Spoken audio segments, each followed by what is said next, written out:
Well, welcome back, everybody who's joining us today for our True Play check-in.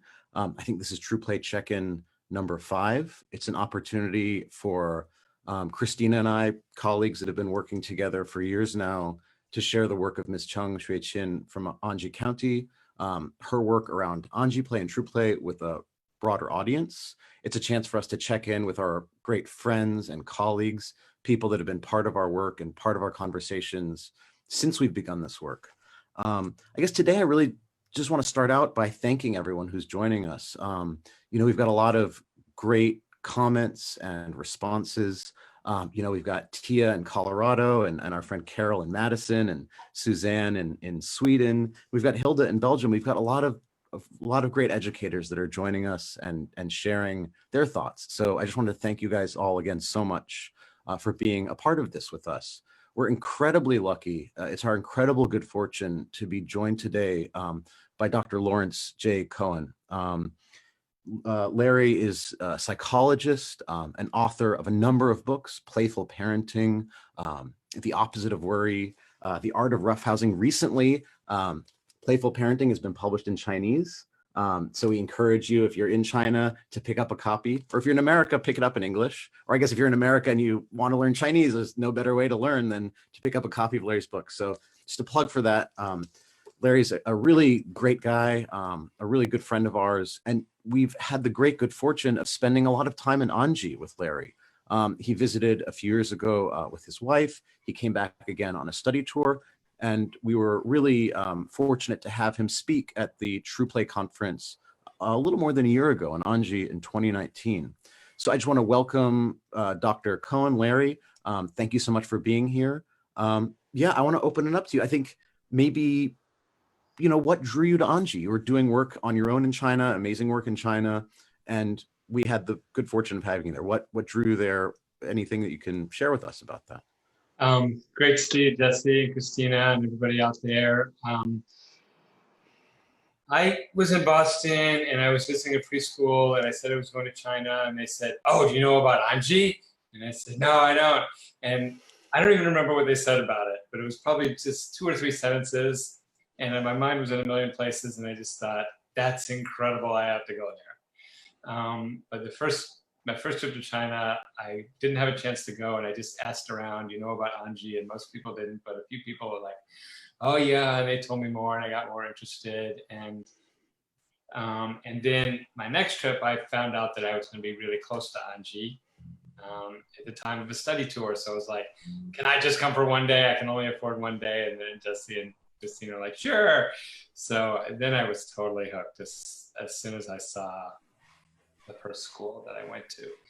It just, the vibrancy, the aliveness, of course, the first thing you see is oh my gosh, these children are standing on rolling barrels and they're dancing on them, and they're throwing balls back and forth while dancing on these barrels. And but the wave of that passes, and then you see the deeper level and the deeper level. And then going back for a full week was incredible.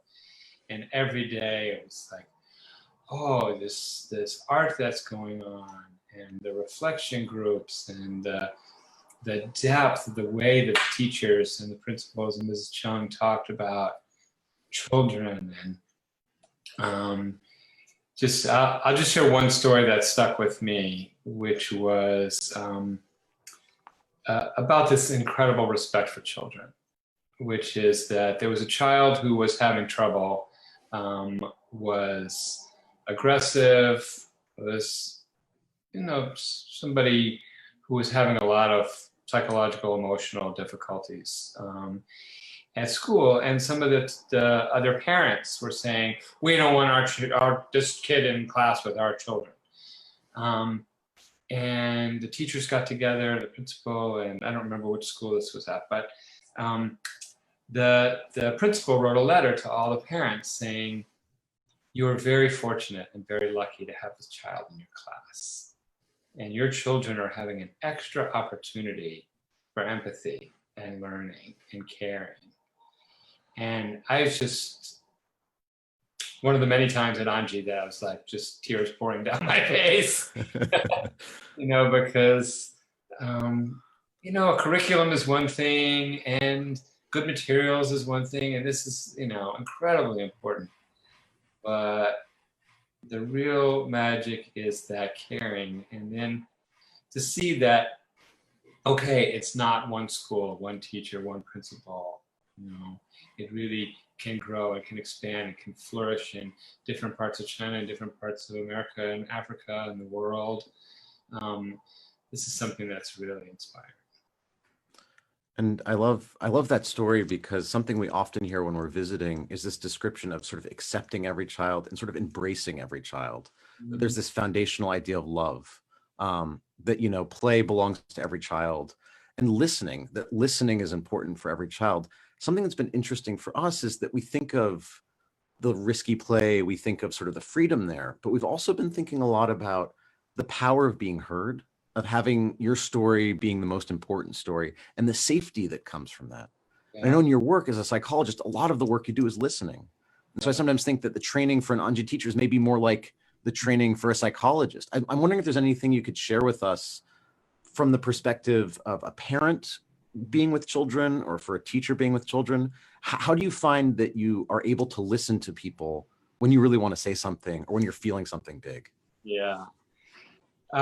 That's a great way to frame it. That one of the reasons that I wrote Playful Parenting was to take some of this arcane knowledge of play therapy and make it accessible to any parent. Not that you're doing play therapy with your children, but that there's principles that have just not been available to parents. And one of them is that behavior is communication. And that if we see it as communication instead of misbehavior, then everything changes. And so as a parent, we see something and we identify it as misbehavior, and then we have to respond. And we have to respond as strongly as possible. And most of us, the only channel we know for responding strongly to misbehavior is yelling or hitting or nagging or lecturing, or if we're nice and progressive parents, then it's time out, or, take away your toy or something. But if it's communication, then you don't have to do that. Then it's, what is it you're trying to tell me? You're trying to tell me you're scared? So much aggression and meanness in children is from fear. Like, there was a dad who told me this story about being at a campfire with a bunch of kids camping. And the oldest kid was really teasing all the littler kids about being crybabies and being scaredy cats and all this stuff. And then there was a noise in the woods. And this boy came running over and sat right next to the dad. And he realized, oh, he's scared. And so then he started telling these really funny stories. He was going to tell scary stories. It's a campfire. And he's like, I'm glad I didn't. He started telling funny stories, and they're laughing and laughing and laughing. And he talked about a camping trip he went to where he thought he heard a bear all night long. And it turns out it was the other dad snoring in the next tent. And so whenever they got scared, they make snoring noises and stuff. So I think this is a profound aha moment that parents can make, which is, what's going on under here? Is it fear? Is it joy, right? Parents get bent out of shape by all kinds of stuff that's just the child being joyful. Is the child frustrated? And so to me, that's the heart of learning to listen. Is first you have to know they're trying to say something. Absolutely. And also be curious about what they have to say too, right? Yes, right. It's important what they have to say, right? And it's not always what you immediately think, right? To pause and really think about it. And one of my biggest Anji moments was actually, Jesse, was not with an Anji kid or Anji school.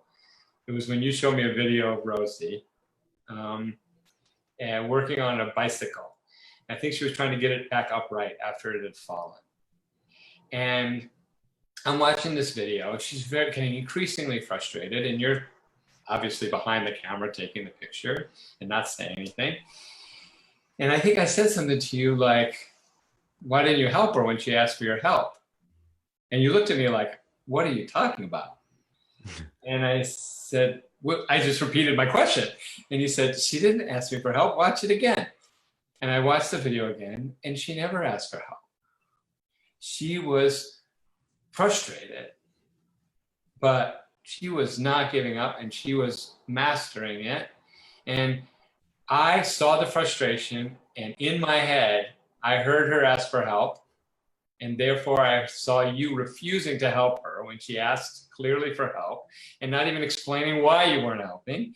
And I saw it again. I was like, oh, this is really what it means to watch children and listen and really see them. And I think, Ms. Chung often talks about, like, what does that extra 10 seconds or 20 seconds of waiting, like, what is the learning that could be happening in there that you could be taking away from the child? But I'd say that, that was a lovely video I took, but there are often times in my daily life when I'm like, oh, I'll just do that. Like the natural tendency of how we construct caring is to fix things and to make things better.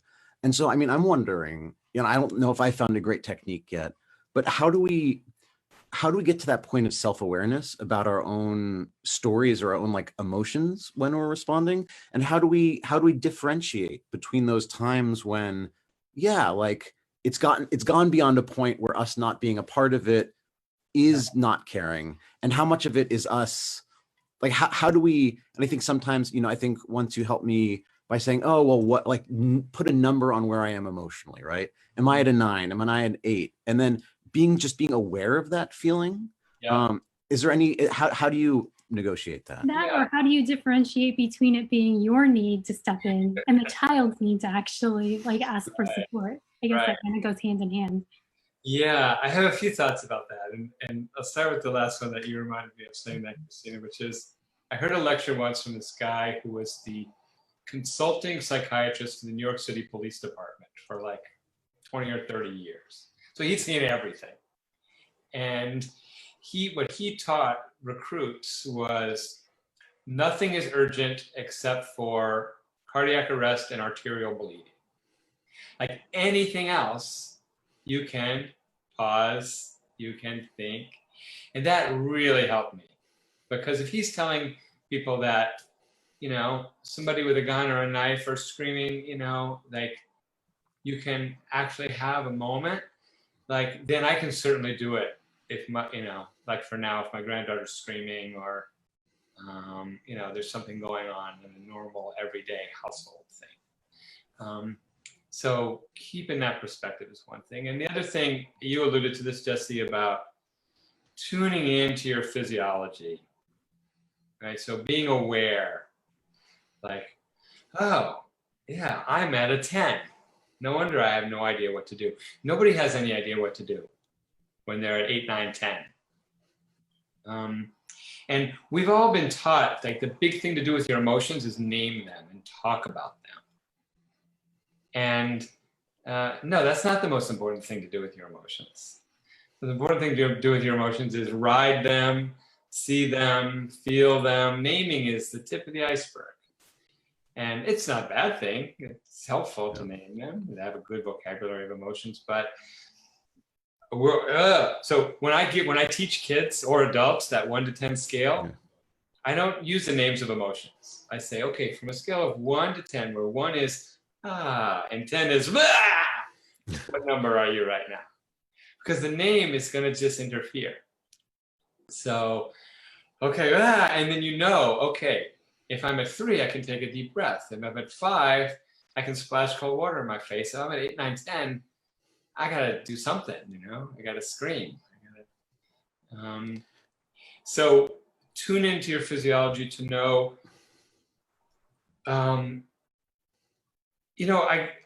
mind, I got sidetracked to thinking about, there's something called, oh geez, my memory is gone.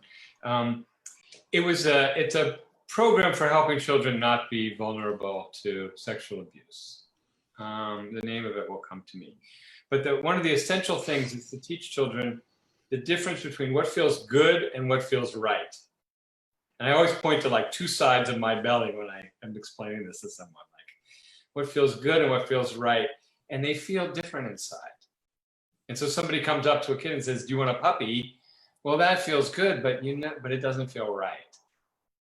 And as adults, we come in and we say, don't do that. Well, that doesn't help a child develop that sense of what feels good and what feels right. So as adults, we see something going on with our children, and we don't have that sense of, oh, this is scary, but is it okay? Scary means danger, danger means act.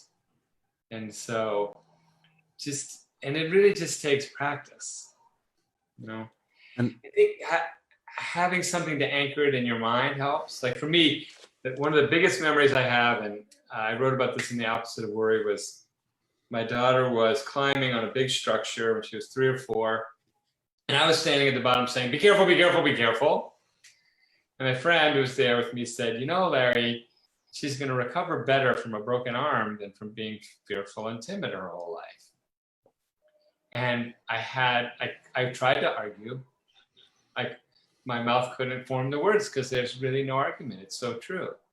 And my friend, you know, very kindly didn't say, you don't want her to be timid and fearful her whole life like you are. But I could fill in the blanks. And it's like, no, I don't want her fearful. I want her confident.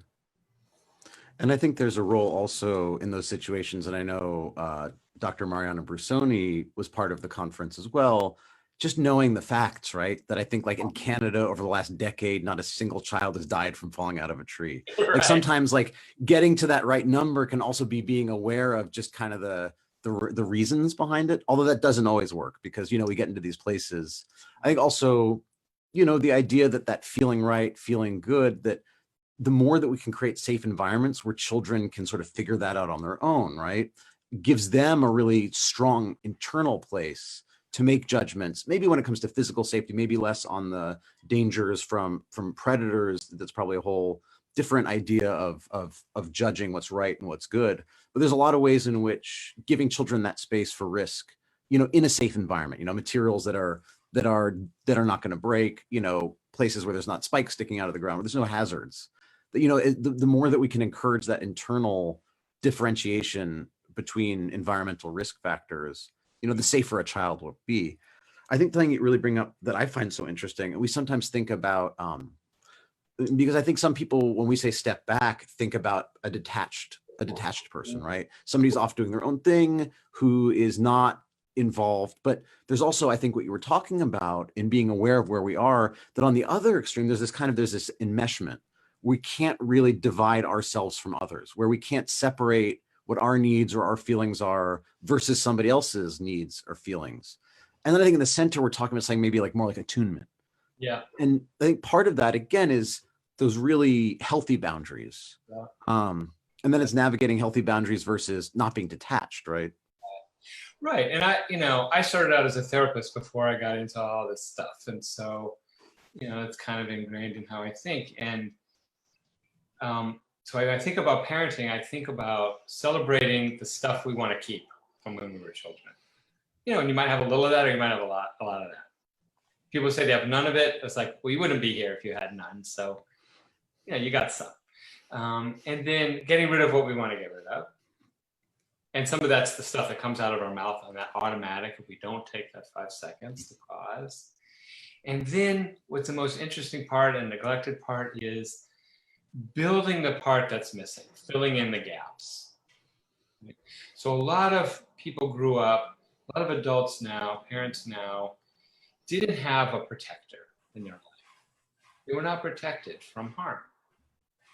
And they were abused at home or outside of the home. They experienced violence, one kind or another. They were hurt, they were lonely, excluded, all kinds of things happened.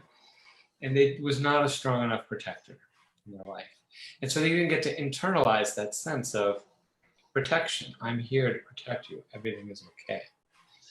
Or they had a kind of protection, which is like, you know, kind of a intensely anxious kind of a protectiveness. They don't have a relaxed protection. Other people are missing a sense of nurturing. So I realized this when I would do therapy with adults and say, what do you do to nurture yourself? And I'd get a blank look. Like, what does that mean?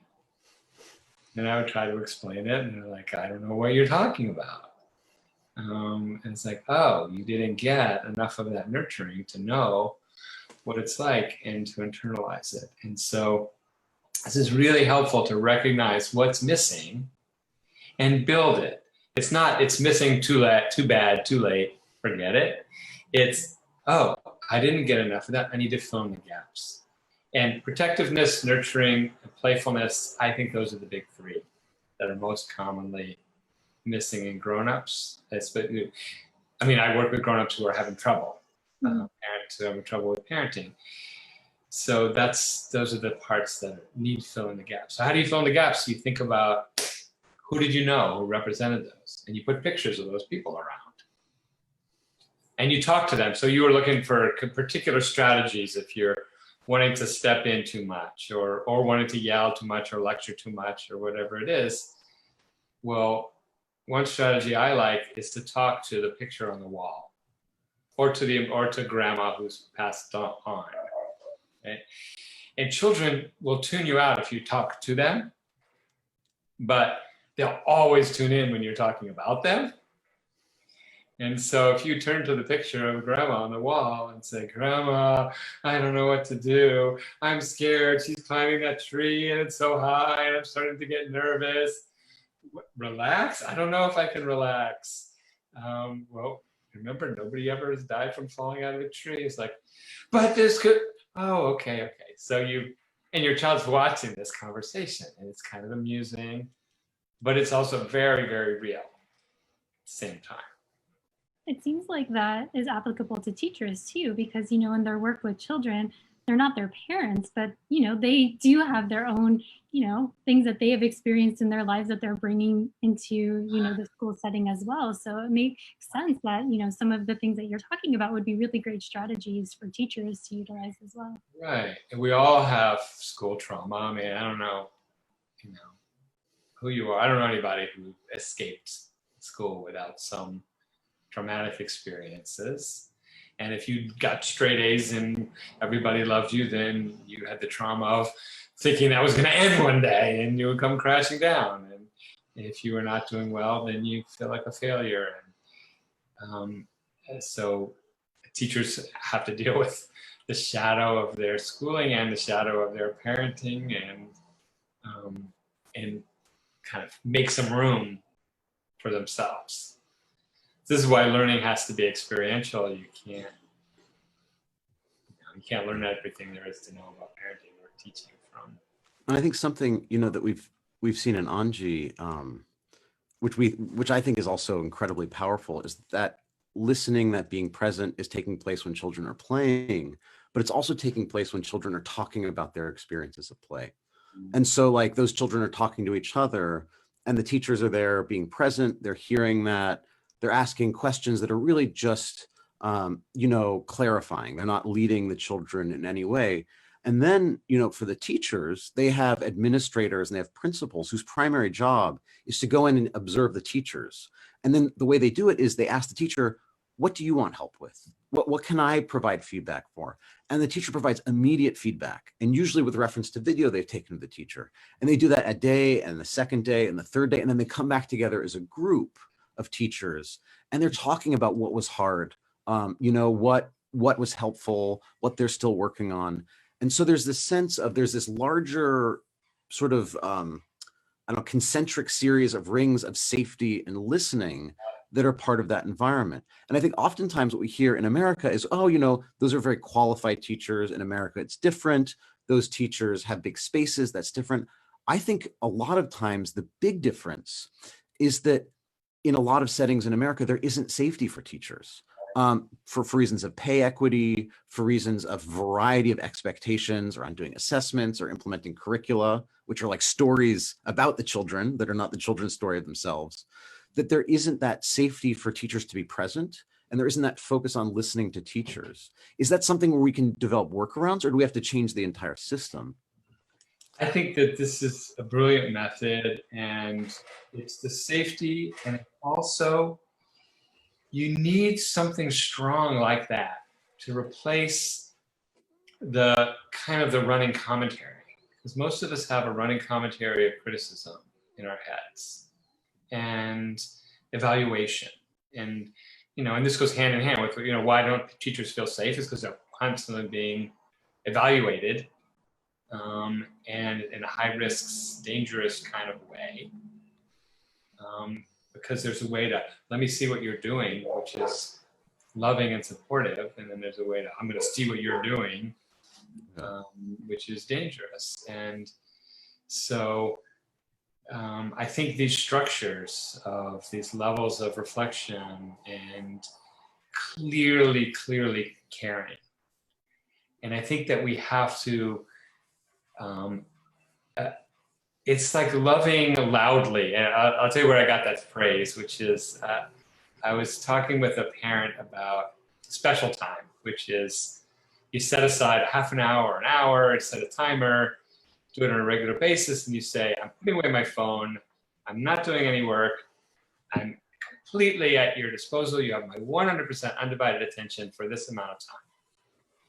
And some children are like, I don't know what to do with this, right? And so then one of the big things is to tell parents, don't tell the child what to do if they don't know what to do, just be confident. It's like, oh, I know you'll come up with something good to do. And a lot of times children will test you. This is so different from your usual way. Do you really mean it? Can I? Right, you really mean it? Really what if I sit here and do nothing? It says, yep, that's a great thing to do at this time. So I was talking to this mom about special time, and she said, I tried it, and I realized that I always loved my child, but sometimes I need to love more loudly because it's really hard because of all different kinds of things. It's hard for children to really know that they're loved. And so it's not enough to just say, okay, it's not dangerous. We have to really go an extra mile and not just say it's safe, but actually make that safety loud and clear, make the love loud and clear. I'll never forget at my study tour that I went to when some of the people from the pilot programs in America were presenting. And there was somebody about to present who was very nervous, a big nervous flood of nervousness about going on in public speaking. And Mrs. Chung came over and basically said, well, you don't have to do this if it's going to be hurting you. And, and the first principle is love. I mean, I hear you saying it, Jessica, you were translating for Mrs. Chung, but it was, the first principle is love. And it's like, then that was the safety, and then she could go on and did a brilliant job presenting. But that's not the happy ending, was not that she did a brilliant job presenting. If she had been unable to go on, that would have been just right also. That's not, I think often people get confused about that. Because the stories are successful, and so you think, oh, that's the point. That's how you get somebody to do it. You love them. Then it's just another trick. Yeah, something that was interesting that I saw in my time in Anji, Larry, I don't know if I've shared this story, like I was in a 3-year-old classroom, beginning of the school year, everyone's getting used to everyone else. There is this child that was just, having a difficult time regulating. He was like kind of all over the place in the classroom, and he ended up throwing a block and it hit somebody in the face and they started bleeding. And so, it was a pretty big consequence for that action. And, typically in American schools, that child would have gotten disciplined, their parent would have been called, all sorts of things, right? And I think, the parents were part of this conversation at the end, but the teacher's immediate reaction was, man, I really don't know this child and I need to spend more time with them. And so they went to the teacher space and ate cookies together, which seems like so counterintuitive to like, okay, he just hit someone in the face with a block. But the teacher was like, okay, again, like behaviors are communication, right? Like clearly we don't have a deep enough relationship. Something isn't going right. We're not on the same, like there's something missing right here. Yeah. And so she took that opportunity again, instead of to discipline, to form this connection with him. And you could see, you know, his energy shift, her energy shift, the classroom's energy shift as a result of it, because it's not punitive. It's the teacher was really there to support the child and to really be there for them, and that's safety, right? Yeah. It's not like giving them this consequence for Right. this behavior. Yeah, I don't know you and I want to know you. This is such a powerful antidote to the consequence mentality. Parents are so afraid of this, and teachers, because you're rewarding bad behavior. And my response to this is like, your child is not a pigeon. Like this whole idea about rewarding bad behavior and all that, it was not even completely true for pigeons. But, you know, the pigeon's brain is that big, and that's not what's going on in the child. What's going on in the child is, I have a need, it's not being met. You meet that need, which is, in this case, like you were saying, the need to be known, and then everything changes. And there's no reward. There's no, oh, next time I want cookies, I'm going to throw a block. It just, this is an adult thought, not a child reaction. The child felt And safe. I think That's exactly what they needed, right? I think, of course, you know, the child that's bleeding is going to be attended to. You know, care will be given to that child. It's not just, you know, let's run off and have cookies. That you know, happened first. Yeah. Obviously, like the child that has that need was helped, and they were able to work through that. And then there was a follow-up with this. But I think there's also this more subtle form in which oftentimes there is conflict or behavior between children that triggers an adult's emotional response. And then there's this triggering of the sense of justice, where one child is expected to give their side of the story, and then another child is giving their child sense of the story. And even when it's constructed along the lines of everybody being heard and people being, the adult becomes a judge. And when you're in a position of a judge, you're making determinations about truth, and these things are always subjective. And, you know, there's no judging without a winner and a loser in some sense. Right. Yes. For me, the alternative to being the judge is being the sun. Yeah. The sun shines on everyone. And this is, I think of it especially for siblings, but certainly true in a classroom, that the sun doesn't decide you get sunshine today, but you have not been good. You don't get any sunshine today. Sun shines on the weeds and the flowers, doesn't make any distinction. And we just shine that light of love, and everybody gets what they need. And we're not deciding, just like you said, we're not deciding who's the helpless victim, who's the evil bully. You know, I'm the youngest of 4, and so for a long time, my immediate reaction, and only reaction, was help the poor innocent little one. You know, any conflict, it's like, help the poor innocent little one and get rid of the, you know, evil big bad one. Yeah. And so you know, I remember just the sort of dawning awareness that it's not really quite like that. And so I started asking younger siblings, like, how do you get back at him when he does that? And they get this little glint in their eye, and so. And I think part of that also, that sun metaphor, which is so powerful, and just so warming, I guess. I guess that makes sense.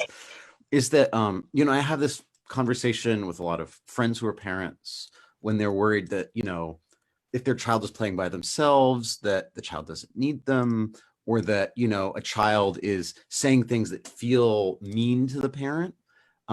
Just going back to the fact that your child loves you. You're the most important thing in their lives. Like, not losing sight of the fact that your child loves you. And so getting away from trying to get the child to express their love to you, but being happy and secure in the knowledge that you are the most important thing. And the sun, right? That's the most important things in our life, right? That's what gives us life. Right. And we, you know, we can maybe step out of having to have our children admire us all the time and always be nice. And, you know, it's when children say horrible things, I want to kill you, this kind of stuff. My go-to thing now for that is, that's a strong way to show me how mad you are. Yeah. Larry, I had a 2-year-old tell me before we were going outside, she's like, "I'm going to kill you," and I'm like, "What does that mean?" And she's like, "Oh, I want us to go play on the swings together." And I'm like, "Oh, so what you said and what you meant are two very different things. So, next time you can just tell me you want to go on the swings together too." And so I think, sometimes it is testing out, like, hey, I just heard this new phrase, I want to try it out. And they're going to try it out with the people they feel safest with, right? So it could be an expression of feeling bad, or it could be an expression of, I don't really know what this means, and I know that you'll kind of give me feedback on what that means. Right, and it's like I could tell that was a strong thing to say, and I want to tell Krystina a strong thing, so I'll try this one. Yeah. And I think, it can be very destabilizing or even unsafe for a child to have control over an adult's emotions, right? Like if you don't have that emotional strength and that presence, then, that's like quicksand, right? And having that amount of power is can be very unsafe for a child. So those boundaries that, if your child says, "I'm going to kill you," not having an immediate big reaction. It's like, "Oh, I'm sorry to hear that." I don't know. But moving away from the idea that You hurt me so much. we're moving towards a place of strength, like love and tenderness. But I think I see that with children, that it can be very destabilizing when the adult's need for their love is something that the child has control over. Right. I always take a role model of the mother wolf. Because I was reading about animal play when I was writing about roughhousing, and when a mother wolf gets nipped too hard by one of the cubs, they have this little sharp teeth, and if they nip too hard, she goes, "Yeah!" And the pups like jump back, and then they come back to playing. And it's a genuine reaction, but it's not overboard. And there's no consequences beyond just the fact of, ouch, I got hurt. And they're not sent into the den to think about what they did. And the mother wolf knows that she might have to do this more than once. And it's all part of playing. And something I've discovered, and we've had a chance to talk about this as well, with Rosie, my daughter, as we get closer towards bedtime, as she has less rest, and her ability for self-regulation kind of goes out the window a little bit. It takes energy to do that, right? That roughhousing becomes really this incredible tool, both for connecting, for turning that desire to be regulated, right? That desire to have something bigger than you that is saying like, okay, well, you can't do it, I'm going to do it, but in a way where, that pushback is part of play, right? That there's a play in that, and where it's less self-selected in some sense. It's less, in a way it is, because it's almost an invitation to push back on her. And so rather than yell and say, "Calm down," or try to put her down, or like, "Why are you climbing on?" You'd be like, "No, we're going to climb on each other. I'm going to throw you across the couch and you're going to hit me with a pillow." Right. And people are afraid that this is dysregulating. And there's actually, I want to throw out a couple of tips to help roughhousing from being dysregulating and help it be more regulating, like you were describing. And one of them is to do it in bursts, to do it in bouts, like a bout of wrestling. So you can do that either with, "Okay, go," ding, ding, ding, ding, ding, separate corners, "Okay, go." But you could do it with random freeze. So you're pillow fighting or dancing or running around wild. "Freeze, okay, go. Freeze, okay, go." And the freeze is short because you want it to be successful, like half a second before you say go again. But can be pretty frequent. Freeze, and it helps you go rev up, cool down, rev up, cool down, rev up, cool down, instead of spiral out of control. And what I do once kids learn to freeze, then I start saying banana cream pie. I don't know why I say that one, but banana cream pie means freeze. And now they have to code banana cream pie means freeze. So that's activating a new part of the brain, which got turned off when they got overexcited by the roughhousing. And that means freeze my body. So that's another kind of layer that's added on there. So that's the big one for keeping it spiraling out of control. And the other was give it enough time. So one of the biggest problems that parents have with roughhousing is the kids never want it to end. Yeah. And that's usually because you're trying to squeeze it into 10 minutes. And I do these roughhousing play days, and usually an hour and a half or 2 hours long. And if you go in the middle, you look at it and you think, this is never going to stop. These children are so revved. And you come in at the end and the kids are laying on their parents' lap and they're just tired and happy. And it has a natural rhythm, natural arc and flow. You can tell when they've had enough, because when you're like, okay, it's done, and they're like, okay. Well, and I think also just children being aware of a transition, right? So not just stopping in the middle, being like, I'm done, like I'm tired. But even, let's say you've got 15 or 20 minutes, at some point saying like, oh, it's time for the grand finale. Like, let's pull out all the stops, that building in that transition so the child can know what's going to happen next is really important. And I think this is really an important segue maybe because, I think when children are at school, they get a lot of that those physical needs of co-regulation, of having something to push back against out of other children. And we can step back and kind of let it take its course.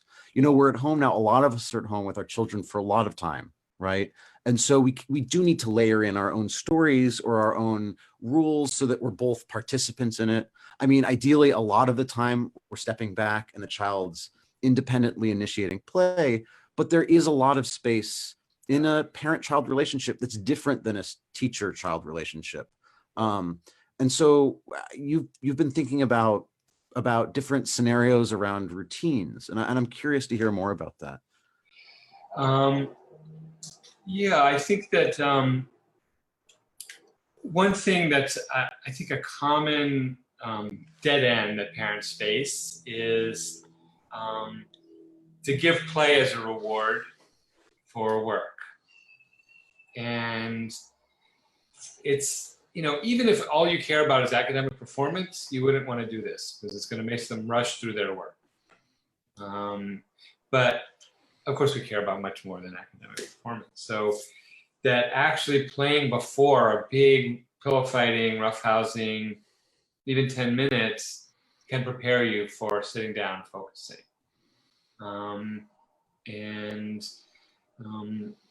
Children learn better when they rest and play after they learn something. So we have to finally realize that it's not extra to play. It's really crucial. The other thing is that many families have what I call knots of tension.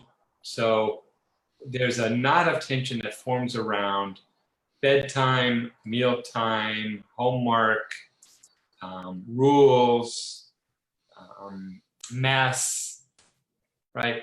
What do these have in common? These are things that make parents anxious and upset and aggravated.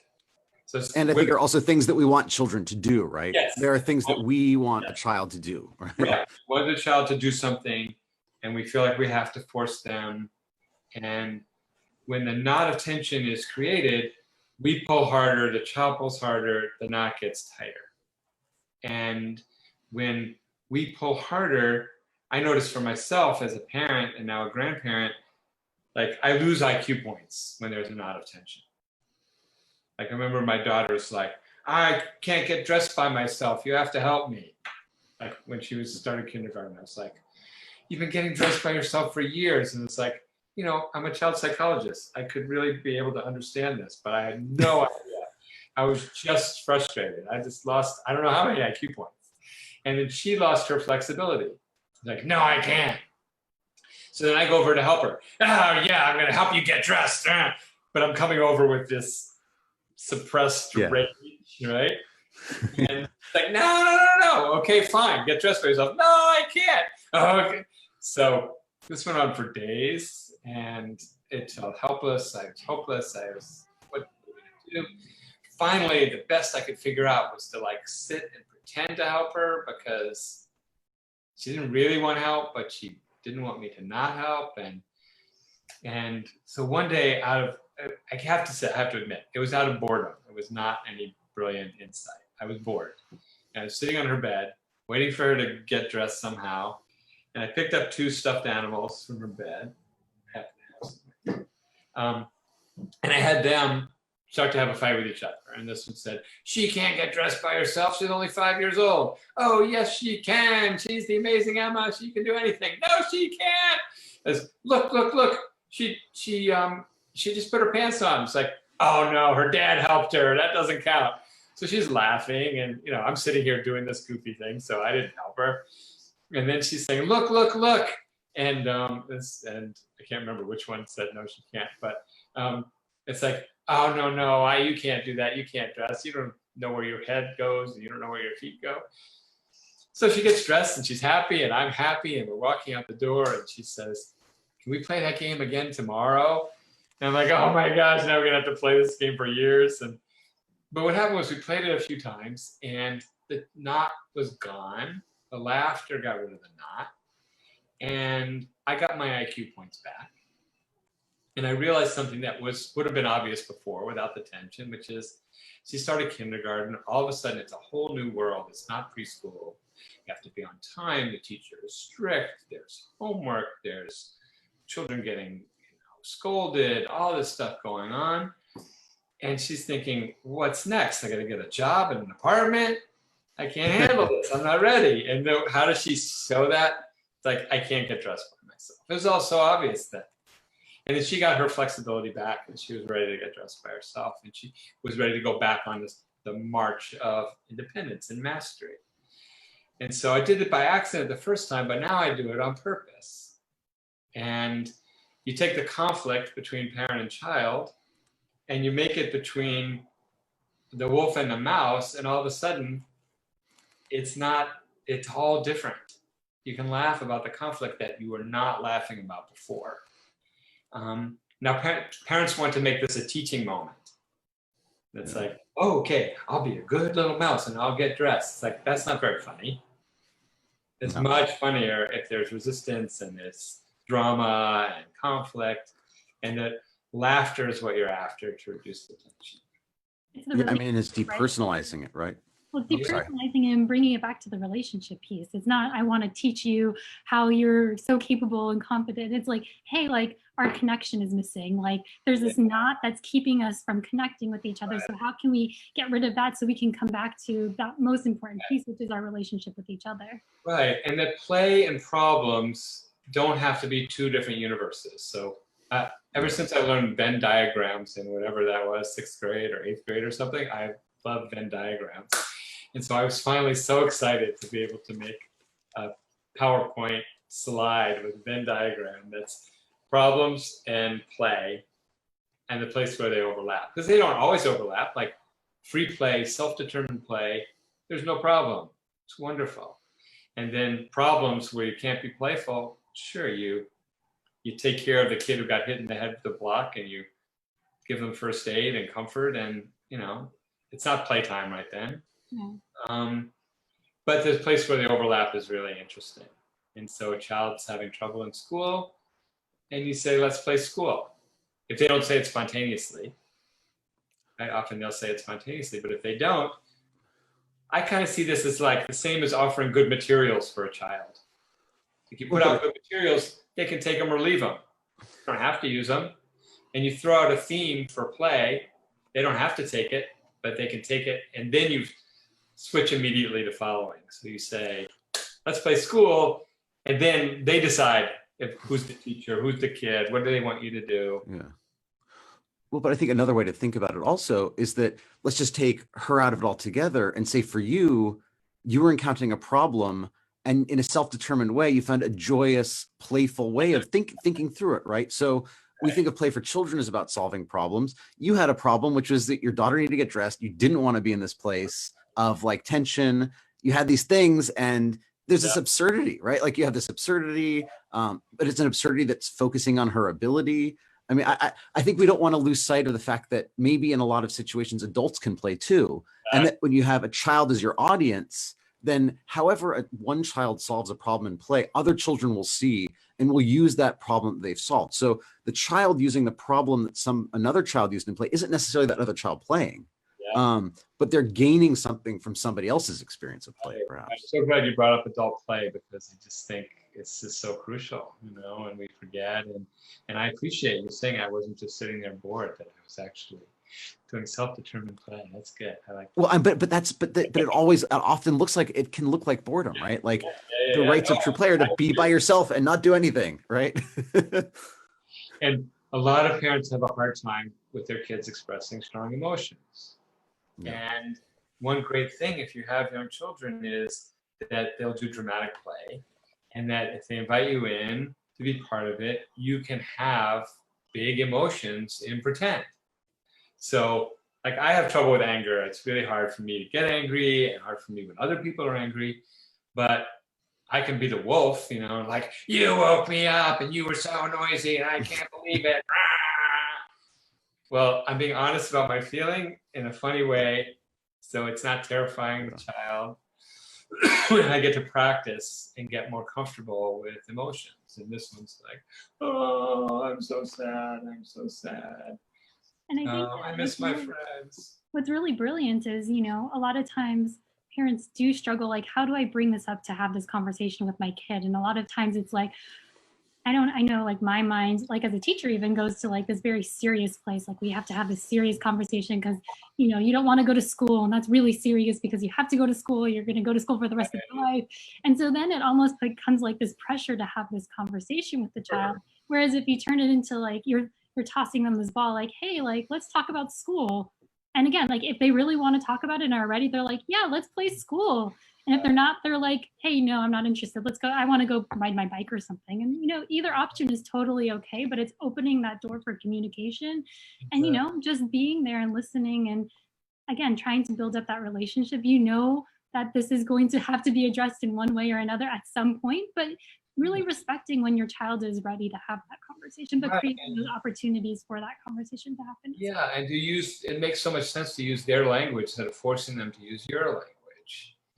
And so I'll never forget this call I got from a mom. I gave a talk about the importance of connection.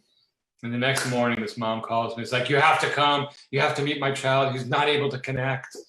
I was like, oh, that sounds serious. So I went over to the house, and this boy was perfectly able to connect. He saw me and he was wanting to play Legos with me. And I said, let's connect. And that's my language. That's not his language. He said, what do you mean? I said, well, we could shake hands or high five or bow to each other or tell a joke. So he went and got 2 Lego guys, and he handed one to me, and he took the Lego arms out of his. And so I took the Lego arms out for my guy, and he held his out and I held mine out, and our Lego guys shook hands with each other. I thought that was just so sweet. And I look at his mother, and she's like, you see what I mean? You can't connect. And so, and then I said, why don't you connect with, I just ignored her. I was like, why don't you connect with your mom? And he gets off the bed, and she was sitting down, and he turns his back to her and walks away from her. I'm like, oh, that's weird. And then he backs up like a car, like beep, beep, beep, beep, beep, beep, beep, like a truck making a backup noise, and ends up in her lap. So we play, we have a good time. And I said, he's fine. And she's like, I have to come to your office. And so she comes in, and I said, what do you mean he can't connect?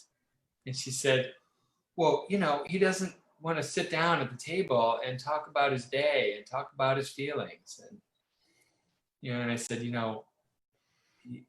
there are some 7-year-old boys who like to sit down at the table and talk about their day and talk about their feelings, and you didn't get one, and I'm sorry. And the lottery, like, you don't say like, oh, I didn't win the lottery. It's like, yeah, of course you didn't win the lottery. Like, it's not a surprise he didn't win the lottery. You didn't win that lottery. And she was mad.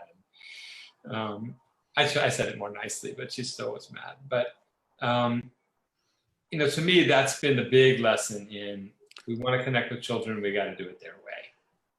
And their way is either play or big emotions. And those 2 things are hard for us as grown-ups. You have to let go of your preconceived notions of what you want it to be or how you expect it, what do you expect it to look like. And, that's difficult for anyone. Yeah. Yeah. Well, so here's a question I would have. As kids are coming back to school now, in a lot of places where they've been away from children for a long time, they may have been around death or sickness in the family. Certainly, many children are rightfully aware of, what's happening in America in terms of racial justice, Yeah. complicated issues with policing and systemic racism. What we really talk about and we really encourage is, again, listening, letting children talk and have these discussions and work through these things, knowing that dramatic play about one thing might actually be about something else. What we see is a tendency to want to get children to talk about certain feelings or things. Yeah. From your perspective, is it necessary for children to talk about things that they don't want to talk about or that they don't need to talk about? Is there a need to encourage them to put names on emotions or experiences because we want them to? No, I think that we trust them. I've been in too many conversations, mostly with teenagers, about like, we have to talk about this right now. It's like, well, no, we don't. It doesn't work that way. That's not communication. And so we trust that children will do this at their own pace, in their own way, that language might not be the main avenue for a lot of children. And that children will have very, very different reactions and experiences to this and have different sensitivities. I remember after 9/11, there was a boy I met who was in kindergarten, and all the kids were talking about it, and he couldn't handle the conversations about it. It was too much for him. But the mom was like, we have to make a rule that the children don't talk about this in class. And it's like, no, I had to talk her down from the ledge. Like, that's not how it works. We have to protect him from how overwhelming it is when people talk about this. But we do that by giving him more capacity, not by banning it and giving the message that this is unmentionable.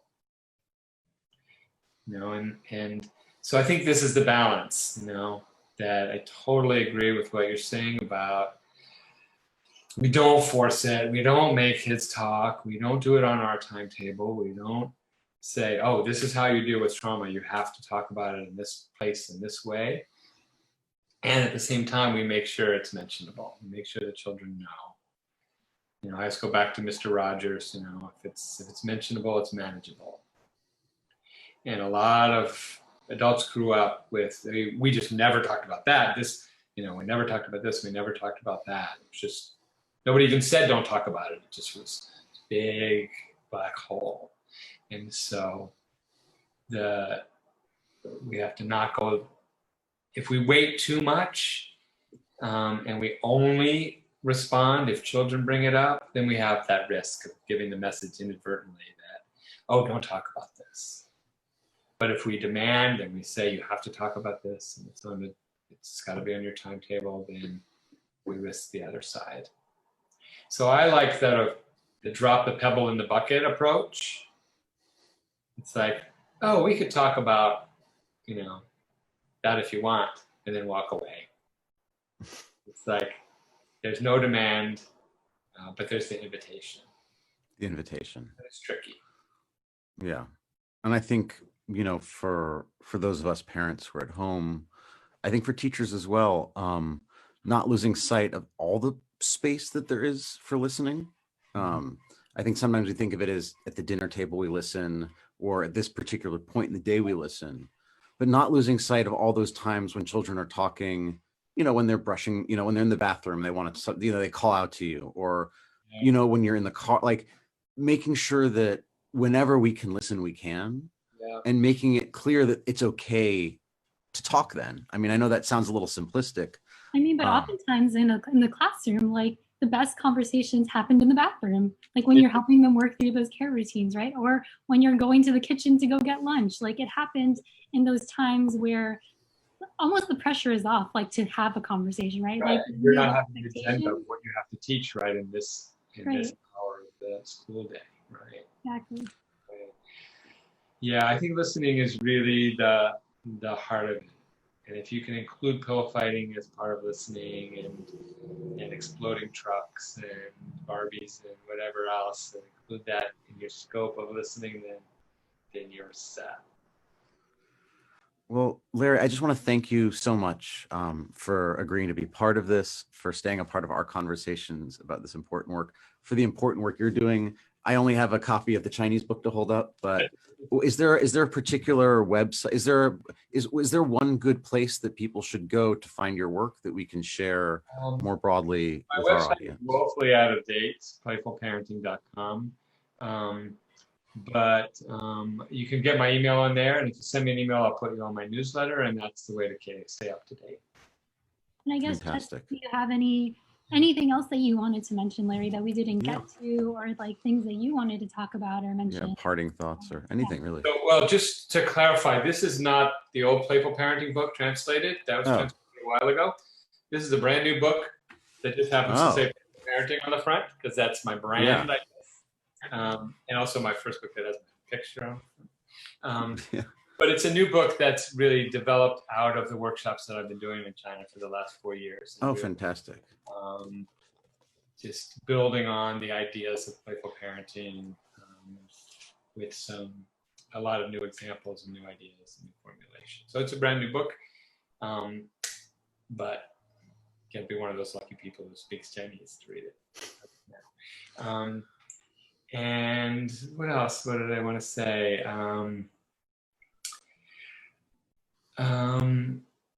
I don't know. I think we covered a lot. Yeah, it was really great. Really great to see you. Good to see you guys. Yeah, and thank you again, Larry. We always really appreciate the conversations that we have together. Yeah. Thank you to everybody that was viewing as well. I can see there's quite a bit of conversation in the comments, and so that's good. Lots of really good information, a couple questions. And yeah, so if we didn't answer your question now, we can go back and answer it after the fact. And someone just asked, is this going to be available after the fact? Yes, all of the True Play check-ins are available on Facebook. We're also posting them on YouTube and the True Play Foundation website, so it's trueplayfoundation.org. So they'll be in lots and lots of places for everybody to access. Good. And they'll always be free and just out there for people to see. Yeah, and they're on this Facebook, the Anji Play Facebook. I'm sorry to, a little more specific there. Yeah, thank you everyone, and thank you, Larry. This has been really wonderful. It's always great to talk to you. Thank you so much. Yeah. And to see you. Next time in person.